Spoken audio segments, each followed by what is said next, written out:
My name is Emma Petrie. Hypothyroidism is a very important topic to me because I have hypothyroidism and have for almost 2 years now. This is why I chose to research how hypothyroidism affects cardiovascular fitness. Hypothyroidism affects about 4 to 10% of the population.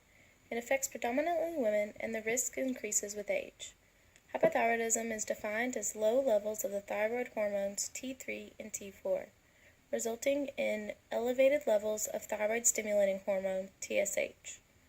The TSH hormone communicates to the thyroid gland that it needs to make more thyroid hormones, which are the T3 and T4 hormones. These hormones have been proven to have large influences over the heart.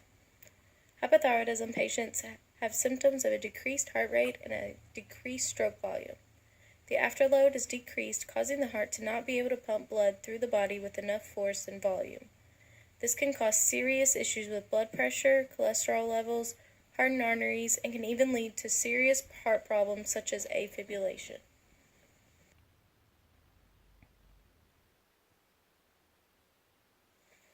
Hypothyroidism patients were asked to participate as the test subjects, and 50 healthy individuals were asked to participate as a control group.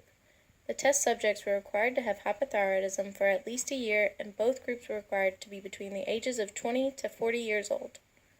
The health requirements for both groups were a BMI under the obese level.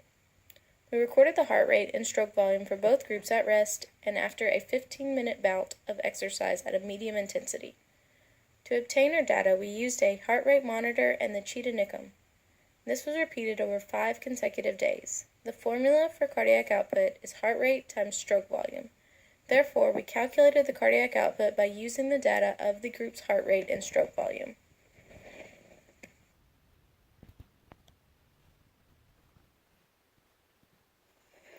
The results showed that between the 5 different days there was no true difference. Heart rate was higher at rest and after exercise in the control group. Stroke volume at rest did not differ too much between the control group and the hypothyroid group. The control group was slightly higher but not enough to be substantial. However, stroke volume after exercise showed a much higher stroke volume in the control group. Cardiac output was higher at rest and after exercise in the control group.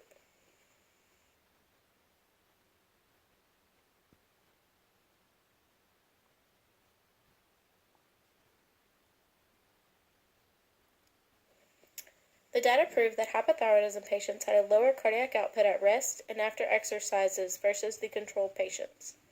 This means that hypothyroidism patients have a reduced heart rate and stroke volume. Stroke volume decreased because preload and afterload in the heart are decreased due to the decrease in metabolism. The thyroid hormones are the controls of the metabolic system. This is very serious.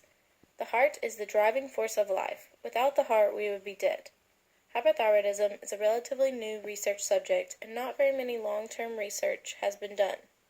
Therefore, there is no true understanding of how much the cardiovascular system is affected long-term. From this study, I can only imagine the risks to be very severe. Hypertension, cholesterol, and hardened arteries are all problems in life that should be avoided.